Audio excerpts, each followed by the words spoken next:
শরীক হতে হবে। আর 1 জানুয়ারির রাত্রে 31শে ডিসেম্বরের রাতের সাথে মুসলমানদের সম্পর্ক কি আমি জানতে চাই? বলো বলো।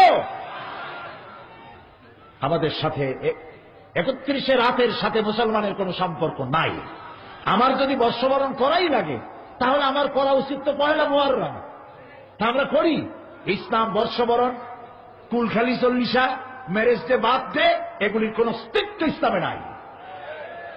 সুতরাং মেহেরবানি করে যুবক এবং তরুণদের বলবো, বড় লজ্জার বিষয় যেই রাত্রে ঢাকা, চট্টগ্রাম, সিলেট, খুলনা বড় বড় সিটিগুলিতে যুবতী মেয়ে লোক, যুবক ছেলে, যুবতী মেয়ে এগুলি রাস্তায় বেরিয়ে মদের বোতল নিয়ে ছোটাছুটি করতে থাকে, আরো যে কত কিছু নষ্টামি ভণ্ডামি করে, যে কথা এই পবিত্র মাহফিলে বলা সম্ভবপর নয়। পুলিশ হয়রান হয়ে যায়।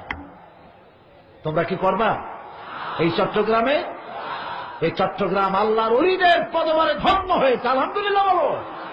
কোরআন শরীফের আওয়াজ শুনে এসে এই চট্টগ্রাম ধন্য হয়েছে। সুতরাং মুসলমান ছেলেদের মেয়েদের কন্ট্রোল করতে হবে মা বাপদের। মা বাপেরা কন্ট্রোল করবেন, তাদের বুঝাবেন এটা আমাদের কালচার নয়, আমাদের সংস্কৃতি নয়। লাভ দেওয়া, ফাল দেওয়া, চিৎকার মারা, মদ খাওয়া, জেনা ব্যভিচার, জুয়া, হাবিজাবি এগুলি মুসলমানের কাজ নয়।